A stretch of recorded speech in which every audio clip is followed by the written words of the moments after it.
So it is important to remember, and we have said this for a long time, the earth is changing dramatically, the heavens are changing dramatically, your frequency, the light, everything is changing. Now, when these changes come, there have been influences from your ancestral past that are sometimes more prominent than others, more useful to align, to bridge the gap from the old to the new. At this particular point, the systems put in by the Mayans as they were known, or they are known now, but really the tribal that goes way beyond into deeper parts as well of the South Americas really had an understanding of the wheel of time and what hurdles come up to be able to stay in presence. This is what is really important. Stay in presence of the body, aware of the health and energy of the body, of vitality, whilst negotiating vast changes that are coming. Now, this has been always been useful, but people are being more and more drawn to it at this particular time because instinctually their nature knows this is one of the fundamental ways to keep their grounding, their position, their usefulness in their physicality, whilst being able to dance the dance of the lighter frequencies, the moving, because they are not looking at it from only the cosmic perspective or the earth perspective or spiritual, as it is so often just called, perspective. It is actually bringing all together. Now, these different pathways as well, they all have different meanings. And it is very useful, of course, to have a guide, those who understand. Otherwise, it is a lot of book learning, a lot of studying, and soon time passes by. So to have others that can show this way.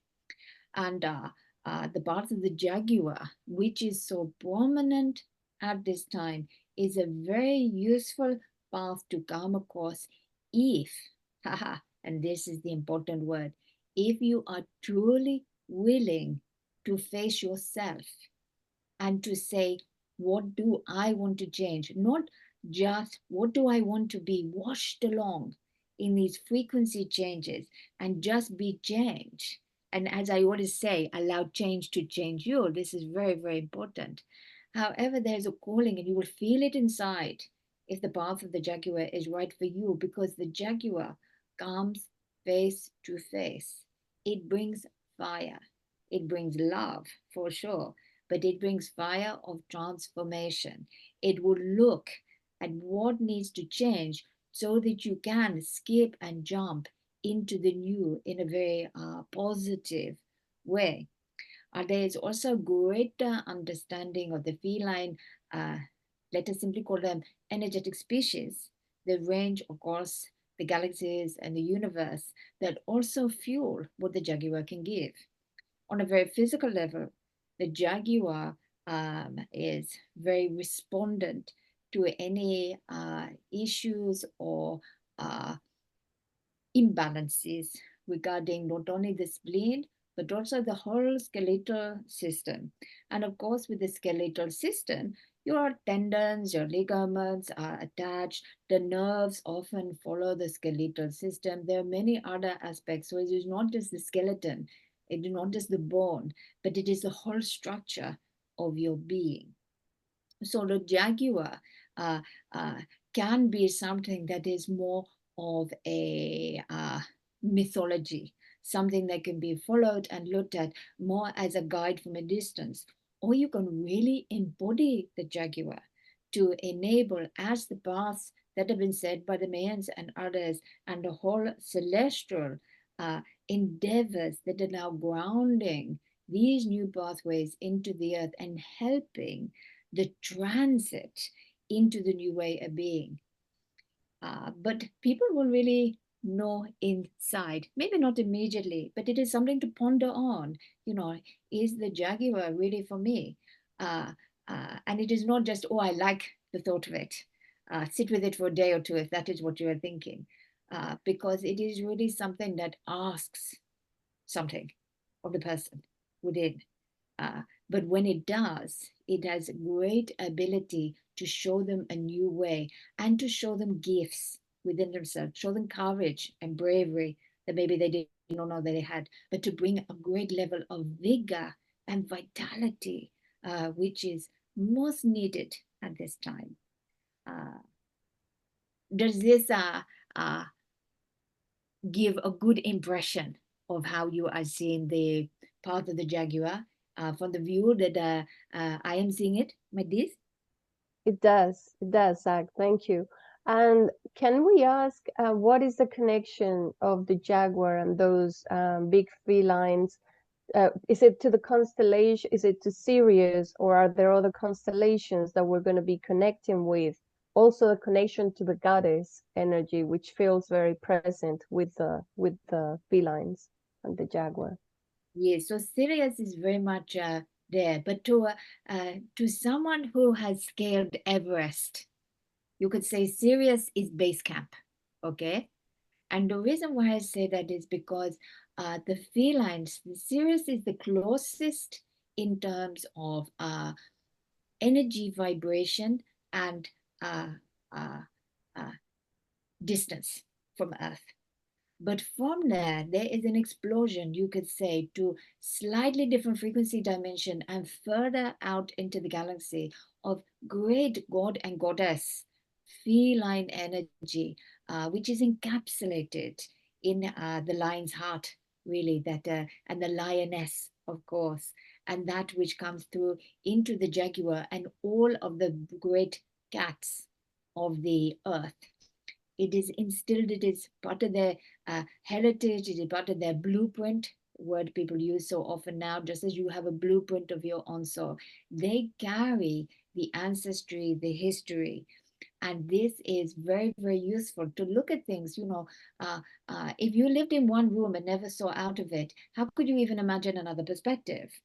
And this is the same with human life. You may have all of Earth, but sometimes it is tricky to then uh, allow yourself to something new that you can't even possibly imagine because you've never seen it before.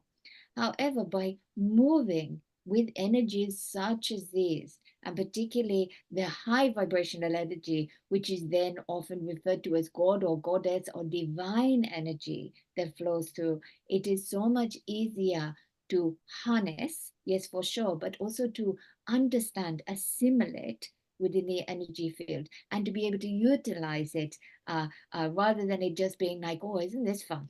Isn't this wonderful? And things should be fun, but to actually take it on board and to allow it to open your eye, or should I say your third eye, to many, many different ways of being, of living. It can just fundamentally open you to a space of seeing yourself in the God, Goddess, divinity that you are in a way that maybe you had not expected to as well. It is quite a pushy character, all of the feline energies. They are not shy and retiring, but they are loving and they are very much linked to the growth of humanity, the original energies.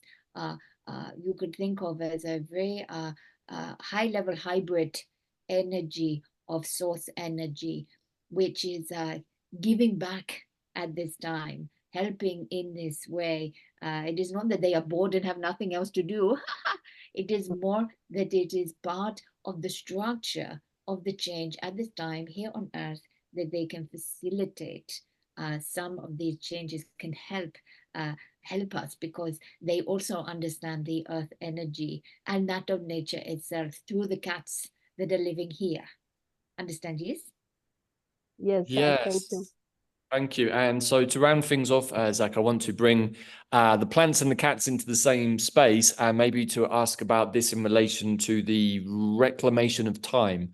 So on the path of the Jaguar, we have been guided by the plants themselves to work with Vervain, the white wizard, but also Dandelion and Oak.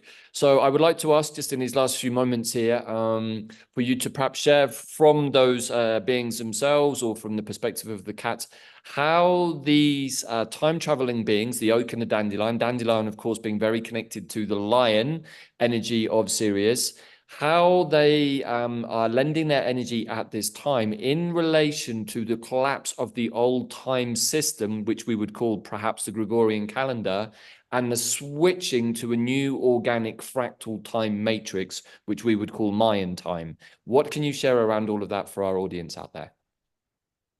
It is very similar to how somebody would hold space. Someone who is in their mastery has the ability to hold space for others who are going through the changes, you understand? And this is very similar. Dandelion, Oak, and Vervain, they are all such masters and are so part of this earth. All of them have got a foothold across every single continent of this earth. And therefore, they can feel the shifts and changes. They know what is actually happening, whilst also having their higher vibrational energy fixed within the stars, many different star systems, many different ways of connecting. And because they have also taken on this role regarding time, and we have spoken, and you have spoken, of course, many, many times regarding their roles regarding time. It is like putting a stake in the sand, saying this is this point. And in so doing, it allows others to have the freedom to not feel fear as they move from one way of doing something to something totally maybe new to them, to let go of something of the past. They are holding the space, and they could hold the space for a whole of humanity if that is what is wanted. But really, they are more like a master, where the apprentice finds the master. Those looking to them, they will happily take on as many want to come on this journey with them, but it is really an asking of them. Dandelion isn't going to push into every single person's life and say you must do this, but is standing there. Particularly Vervain will not do that at all, but go to them and say, I need a little bit of a hand with this. This is feeling a bit shaky ground. This is not what I'm used to. It has the potential to hold the space as it bridges the gap. And everybody is going through this shift and change. So the more hand holding that can be done at this time, the easier it will be for the peoples. And of course, all three of them are very interesting energies to balance each other out. So you do not get one or two very dominant ones, but you actually get the full might of all three in their own power, in their own understanding, but all three of them very different. And it could be that somebody, for example, feels very much the energy and so attuned to the energy of the oak, but not the Vervain or Dandelion, and that is absolutely fine.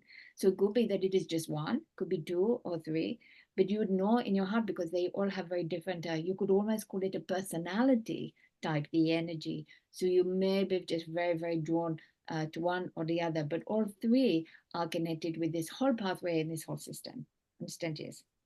Yes. Thank you so much, Zac. Thank you.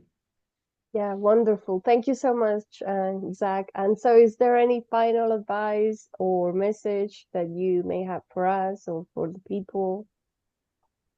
I will say to everyone, keep going. It has been a long, hard slog. We know this because all of you tell us this in your thoughts, in your dreams. We know that it is going on for a very, very long time, of what feels like a long time in the physical incarnation. Keep going, because it really does pay off. And the more that you resist the change, the harder it becomes anyway. So go along with the flow. Do not push too hard to be ahead of everything.